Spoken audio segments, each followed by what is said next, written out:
इयम् आकाशवाणी। सम्प्रति वार्ताः श्रूयन्ताम्। प्रवाचकः पुनीतत्रिपाठी।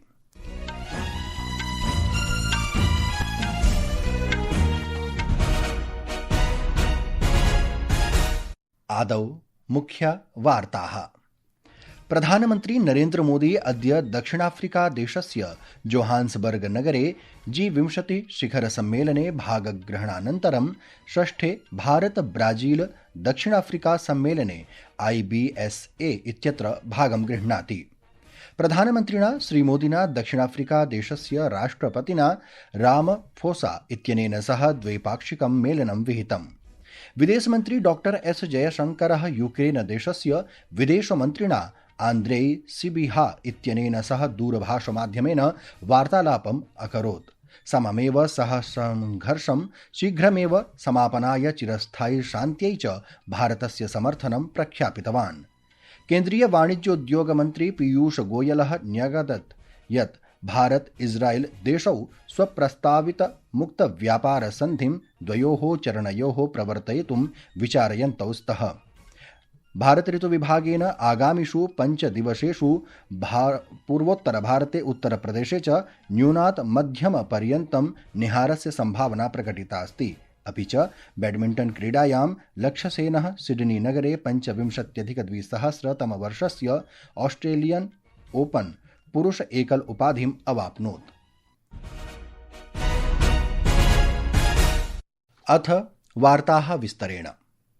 प्रधानमन्त्रिणा नरेन्द्र मोदिना महत्वपूर्ण प्रौद्योगिकीनां प्रचारस्य मूलभूत परिवर्तनस्य आवश्यकतायाः विषये अवधानं प्रदत्तम्। जोहान्सबर्ग नगरे आयोजिते G20 शिखरसम्मेलने a fair and just future for all इति विषयमाधृत्य तृतीयं सत्रम् अभिसम्बोधितवान्। प्रोक्तवान् च यत् तन्त्रज्ञानं वित्तकेन्द्रितं न तु मानवकेन्द्रितं भवेत्, राष्ट्रियं न तु वैश्विकं भवेत् इति। नवदिल्ली G20 शिखरसम्मेलने प्रतिभायाः शीलतायाः विषये कृतप्रगतिं स्मरन् प्रधानमन्त्री मोदी आगामिषु वर्षेषु प्रतिभायाः चलनशीलतायाः वैश्विकसंरचनायाः स्थापनार्थं समूहः कार्यं करोतीति प्रस्तावितवान्। सः अवोचत् यत् भारत ब्राजील दक्षिण अफ्रीका IBSA न केवलं त्रिराष्ट्राणां समूहः अपितु त्रिमहाद्वीपानां, त्रिप्रमुख लोकतन्त्राणां, त्रिप्रमुख अर्थव्यवस्थानां च सम्बन्धः महत्वपूर्णः मञ्चः अस्ति। सः अवदत् यत् त्रयः देशाः परस्परं विकासस्य पूरकाः भवितुं शक्नुवन्ति इति। सुस्थिरवृद्धेः उदाहरणं स्थापयितुं शक्नुवन्ति। जोहान्सबर्ग नगरे IBSA आयोजितायां सभायां भाषमाणं प्रधानमन्त्री मोदी तृणधान्येषु प्राकृतिककृषौ, आपत्तिस्थितिस्थापकतायां, हरित ऊर्जायां, पारम्परिकचिकित्सायां, स्वास्थ्य सुरक्षायां च सहयोगस्य अवसरान् प्रख्यापितवान्। षष्ठं भारत ब्राजील दक्षिण अफ्रीका सम्मेलनं प्रधानमन्त्री नरेन्द्र मोदी, राष्ट्रपतिः रामफोसा, राष्ट्रपतिः लूला दी सिल्वा इत्येतेषां मध्ये समभवत्। अत्रान्तरे प्रधानमन्त्री मोदी इदानीं सह नेतृभिः सह सम्मिलित सममेव G20 शिखरसम्मेलने समापनदिवसस्य काले अ fair and just future for all critical minerals इति विषये भाषणं विदधाति। अद्य शिखरसम्मेलनानन्तरं प्रधानमन्त्री जापानदेशस्य प्रधानमन्त्री सानेटाका, कनाडादेशस्य प्रधानमन्त्री मार्क कार्नी, इटलीदेशस्य प्रधानमन्त्री जॉर्जिया मेलोनी इत्येतेषां सह अपि द्वैपाक्षिकं मेलनं करिष्यति। अत्रान्तरे गतरात्रौ वार्ताहरैः सह वार्तां कुर्वन् विदेशमन्त्रालयस्य सचिवः सुधाकर दलेला इत्येषः यः G20 कार्याणि अपि निरीक्षयति स्म सः अवोचत् यत् G20 इत्यनेन दक्षिणाफ्रिका देशस्य अध्यक्षेण चिह्नितानां चतुर्णां प्रमुख प्राथमिकतानां विषये दृढः सन्देशः दत्तः अस्ति इति। इस वर्ष G20 ने दक्षिण अफ्रीका की अध्यक्षता में 4 विशेष प्राथमिकताओं पर एक मजबूत संदेश दिया है। इनमें आपदा प्रतिरोधक क्षमता और प्रतिक्रिया को मजबूत करना, निम्न आय वाले देशों के लिए ऋण स्थिरता सुनिश्चित करना, सतत आर्थिक विकास के लिए महत्वपूर्ण खनिजों का दोहन और न्याय संगत ऊर्जा परिवर्तन के लिए धन जुटाना शामिल है। प्रियाः श्रोतारः, संस्कृतवार्तायाः संस्करणमिदम् इदानीम् आकाशवाणीतः प्रसार्यते। सममेव अयं कार्यक्रमः आकाशवाण्याः अन्तर्जालपटले www.newsonair.gov.in इत्यत्र अथ न्यूज़ ऑन एआईआर चलदूरभाषीयतन्त्रांशे अपि उपलब्धो भविष्यति। उपराष्ट्रपतिः सीपी राधाकृष्णनवर्यः अद्य आन्ध्रप्रदेशस्य पुट्टपर्थी नगरस्य SSS हिल व्यू क्रीडाङ्गणे श्री सत्यसाईबाबावर्यस्य शतवार्षिकोत्सवेषु भागम् अभजत्। अस्मिन् अवसरे उपराष्ट्रपतिना श्री सत्यसाईबाबा शान्तेः प्रेमस्य निस्वार्थसेवायाः च वैश्विकप्रतीकरूपेण प्रशंसितम्। सः अवोचत् यत् बाबावर्यस्य सन्देशाः सर्वेभ्यः प्रेमं कुर्वन्तु, सेवां कुर्वन्तु तथा सर्वदा सहयोगं कुर्वन्तु, कदापि मा पीडयन्तु इत्येतद् भावं च सम्पूर्णे विश्वे जनान् निरन्तरं प्रेरयन्ति।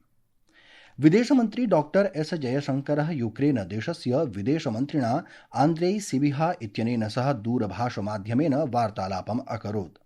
सामाजिकान्तर्जालीये सन्देशे डॉक्टर जयशंकरः रशिया यूक्रेन विवादसम्बद्धानां वर्तमानविकासेषु तस्य प्रस्तुतविवरणाय प्रशंसाम् अकरोत्। सः एनं संघर्षं शीघ्रमेव समापनाय चिरस्थायी शान्त्यै च भारतस्य समर्थनं प्रख्यापितवान्। केन्द्रीय वाणिज्य उद्योग मन्त्री पीयूष गोयलः अवदत् यत् भारत इस्राएल देशौ स्वप्रस्तावित मुक्त व्यापार सन्धिं FTA द्वयोः चरणयोः प्रवर्तयितुं विचारयन्तौ स्तः, येन उभयदेशयोः व्यापार समुदायस्य शीघ्रलाभः सुनिश्चितः भवेत्।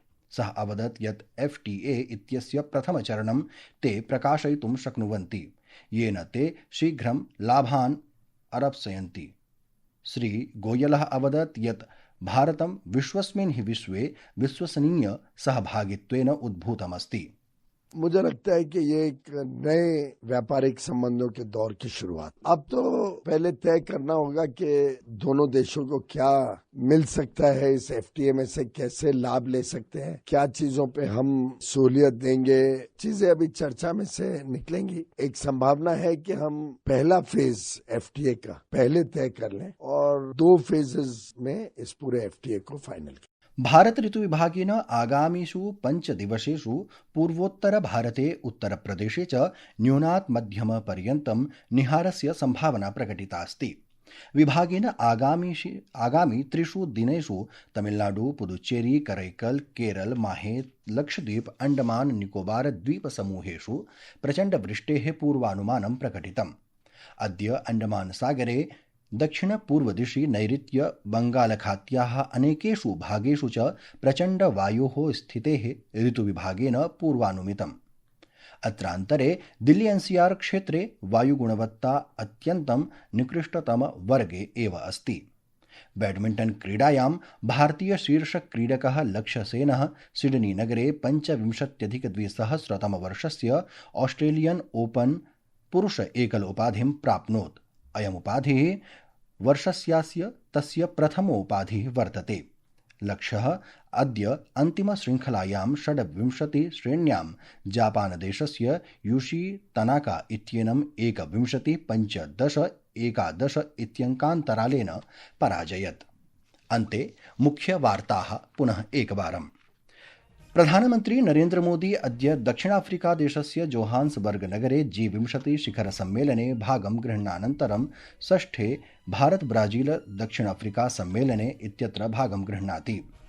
प्रधानमन्त्रिणा नरेन्द्र मोदिना दक्षिणाफ्रिकादेशस्य राष्ट्रपतिना रामफोसा इत्यनेन सह द्वैपाक्षिकं मेलनं विहितम्।